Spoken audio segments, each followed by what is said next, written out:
Hello guys, welcome back to channel story verse Telugu. ఈరోజు మనం గురుదేవ్ హౌసాలా అనే మూవీ గురించి అయితే మాట్లాడుకుందాం.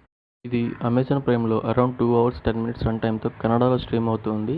సో తెలుగులో అయితే ప్రజెంట్ ఇంకా రిలీజ్ అవ్వలేదు. సబ్ టైటిల్స్ చూసి చేద్దాం అనుకున్న వాళ్ళు అయితే ఒకసారి చూడొచ్చు. దీంట్లో నాకు తెలిసిన క్యారెక్టర్స్ ఎవరైనా ఉన్నారంటే అది ధనుంజయ్ గారు, ఇంకోటి అచ్యుత్ రామ్ గారు.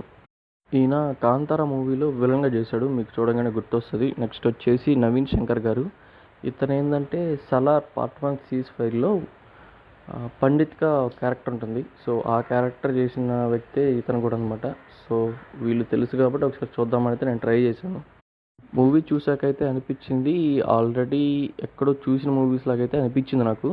సో ఓవరాల్గా పవర్ ప్యాక్డ్ యాక్షన్ మూవీ అయితే బాగుంటుంది. సో ఫస్ట్ హాఫ్ ఉంటుంది, సెకండ్ హాఫ్లో మొత్తం ఎమోషనల్గా ఒక స్టోరీ రన్ అవుతూ ఉంటుంది. ఇంకా పర్ఫార్మెన్స్ విషయానికి వస్తే హీరో క్యారెక్టర్ అయితే బాగుంటుంది, కానీ కొన్ని సీన్స్లో సిచ్యువేషన్స్ అవసరం లేకపోయినా కూడా ఎందుకో మరీ భారీ డైలాగ్స్ అయితే అనిపిస్తుంది విలన్స్కి వార్నింగ్ ఇచ్చేటప్పుడు. ఇంకా అడల్ట్ కంటెంట్స్ కూడా ఏముండదు, ఫ్యామిలీతో పాటు ఒకసారి చూడొచ్చు. సో ఇంకా బ్రీఫ్గా కాకుండా జస్ట్ బేసిక్గా ఒక స్టోరీ విషయానికి వచ్చినట్లయితే, మూవీ స్టార్టింగ్లో పోలీస్ డిపార్ట్మెంట్లో ఒక ఎస్ఐ కనిపించకుండా పోతాడు. సో ఆ కేసుని మన హీరోకి ఇచ్చి ఇన్వెస్టిగేషన్ చేయమని ట్రాన్స్ఫర్ చేసి పంపిస్తారు. అక్కడికి వెళ్ళిన తర్వాత ఓవరాల్గా మొత్తం ఇన్వెస్టిగేషన్ చేస్తున్న టైంలో అచ్యుత్ కుమార్ గారు ఆ స్టేషన్లో కానిస్టేబుల్గా వర్క్ చేస్తుంటాడు. ఆయన కొంచెం కరప్టెడ్ అనమాట. సో అట్లాగా ఒకరోజు నైట్ పెట్రోలింగ్ చేసేటప్పుడు ఒక కప్పులను అయితే చూస్తాడు. వాళ్ళు డబ్బులు అడిగితే ఇవ్వకపోయేసరికి వాళ్ళని స్టేషన్కి తీసుకొస్తాడు. నెక్స్ట్ డే హీరో వచ్చేసి వాళ్ళ గురించి ఎంక్వైరీ చేస్తే వాళ్ళిద్దరు అనాథులు అని చెప్పేసి పెళ్లి చేసుకుందామని చెప్పేసి వచ్చామని చెప్తాడు. వాళ్ళని డబ్బులు అడిగారని తెలిసిన తర్వాత అచ్యుత్ గారిని తిట్టేసి ఆయన చేతుల మీదే వాళ్ళిద్దరికి స్వయంగా పెళ్లి చేయమని అయితే పనిష్మెంట్ ఇస్తాడనమాట. సో పోలీస్ స్టేషన్లో వాళ్ళిద్దరికి పెళ్లి చేసిన తర్వాత బస్ స్టాండ్కి తీసుకెళ్ళి వదిలేస్తారు. అదే ఊర్లో ఒక ఇసుక మాఫియా ఉంటుంది, వాళ్ళే విలన్స్ గ్రూప్ అనమాట. సో మెయిన్గా విలన్కి ఒక కొడుకు ఉంటాడు. ఆ కొడుక్కి ఉండే మెయిన్ ఫ్రెండే బాలి క్యారెక్టర్. ఈ క్యారెక్టరే నవీన్ శంకర్ గారు అయితే యాక్ట్ చేశారు. చాలా వైల్డ్గా ఉంటుంది ఈ క్యారెక్టర్ అనమాట. సో ఆల్రెడీ ఇసుక మాఫియాలో వాళ్ళ లారీలన్నీ సీజ్ చేసి ఆల్రెడీ విలన్తో వాళ్ళతో ఒక చిన్న వార్నింగ్ సీన్ అయితే జరుగుతుంది. సో ఈ పెళ్లి తర్వాత సీన్ ఏంటంటే, అతను ఎవరినైతే పెళ్లి చేసి పంపించాడో ఆ అమ్మాయి విలన్ కూతురు. ఇంకా విలన్ ఫ్యామిలీ పోలీస్ స్టేషన్కి వచ్చేసి వాళ్ళ కూతురికి అనవసరంగా పెళ్లి చేసినందుకు పోలీస్ మీద అరుస్తూ ఉంటాడు. సో మన హీరో ఎలాగైనా వాళ్ళని తీసుకొచ్చి వీళ్ళకి అప్పగించాలని చెప్పి అయితే డిసైడ్ అవుతాడు. విలన్స్ ఫ్యామిలీకి ఏంటంటే బేసిక్గా చాలా కులపిచ్చి. సో వాళ్ళు తినేటప్పుడు కానీ తిరిగేటప్పుడు కానీ ఊర్లో తక్కువ కులం వాళ్ళు కానీ పక్కన తిరగడానికి కానీ ఉండడానికి కానీ అస్సలు ఒప్పుకోరు, ఇంట్లోకి రావడానికి కూడా ఒప్పుకోరు. అంత పిచ్చి అనమాట కులం అంటే.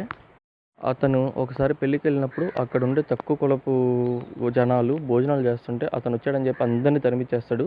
అందులో ఒక అబ్బాయి మాత్రం కోపంగా ఇతనికి ఎదురు తిరుగుతాడనమాట. సో ఎలాగైనా వీడి కులపిచ్చి తగ్గించాలి, వీడి గర్వం తగ్గించాలని కోపంతోనే వాళ్ళ కూతురుని ట్రాప్ చేసి ప్రేమించి లేపుకెళ్ళిపోతాడు. ఇదంతా కనిపెట్టి అతను ఎక్కడున్నాడో చూసిన హీరో అతన్ని కొట్టి నిజాలు కనుక్కున్న తర్వాత అతను చెప్పిన విషయం ఏంటంటే, కనిపించకపోయిన ఎస్ఐ ఈ విషయం జరిగిన తర్వాత తనకు సపోర్ట్ చేస్తా అని చెప్పేసి లీగల్గా ప్రొసీడ్ అవుతాం, అతని అరాచకాలు బయట పెడదామని చెప్పి ఎంకరేజ్ చేస్తాడు. సో దాంతో అతని ఇసుక మాఫియా గురించి ఇన్ఫర్మేషన్ ఇస్తూ వాళ్ళు ఎక్కడికెక్కడికి వెళ్తానో ఏం చేస్తానని చెప్పేసి ఎస్ఐకి ఇన్ఫర్మేషన్ ఇస్తూ ఉంటాడు. సో అది తెలుసుకున్న బాలి తన ఫ్రెండ్ కళ్ళలో భయం చూసి దానికి కారణమైన ఎస్ఐ అయితే చంపేస్తాడనమాట. ఎస్ఐ కనిపించకుండా పోలేదు, తను చంపేశారని చెప్పి బాలిని ఆధారాలతో పట్టుకుని అరెస్ట్ చేసి జైల్లో పెట్టిస్తాడు. సో నెక్స్ట్ ఏంటంటే, వాళ్ళిద్దరిని పెళ్లి చేసుకున్న కపుల్ ఇద్దరిని తీసుకుని కమిషనర్ అప్పగిస్తే కమిషనరు వాళ్ళ నాన్న దగ్గరికి తీసుకెళ్ళి ఏం చేయడం నమ్మకంతో వదిలేస్తే నెక్స్ట్ మినిటే వాళ్ళిద్దరిని వాళ్ళ నాన్న కిరాతకంగా కొట్టి చంపేస్తాడు.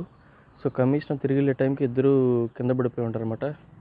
ఆ అబ్బాయి అయితే చనిపోతాడు, కానీ తన కూతురు మాత్రం చావు బతుకుల్లో ఉంటే హాస్పిటల్లో జాయిన్ చేసి కాపాడుతాడు. సో ఆ విషయం తెలుసుకున్న హీరో హాస్పిటల్కి వెళ్ళి తన కూతురు దగ్గర వాంగ్మూలం తీసుకున్నప్పుడు జరిగిన విషయాలన్నీ చెప్తుంది. సో దానికోసం అని చెప్పి వాళ్ళ నాన్న మీద కేసు ఫైల్ చేస్తాడు మన హీరో.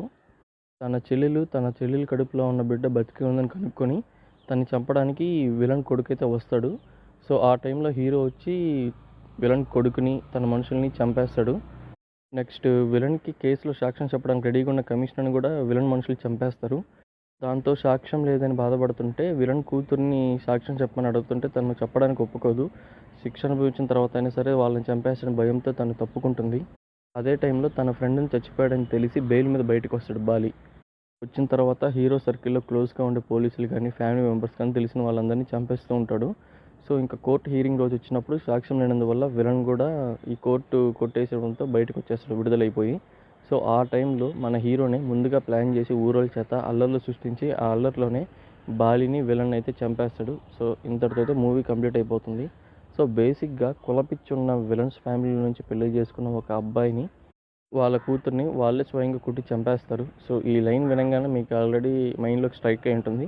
సో నాకు కూడా అనిపించింది మూవీ కూడా ప్రేమిస్తే లైన్లో తీశారు అన్నట్టుగా. సో ఓవరాల్గా అయితే మూవీ అయితే వాచబుల్ అని చెప్పొచ్చు. కమర్షియల్ ఎలిమెంట్స్ కొంచెం యాక్షన్ ప్యాక్డ్గా అయితే ఉంటుంది. సో ఫైనల్గా మీకు రివ్యూ నచ్చినట్లయితే లైక్ చేయండి, షేర్ చేయండి, సబ్స్క్రైబ్ చేసుకోండి. Thank you.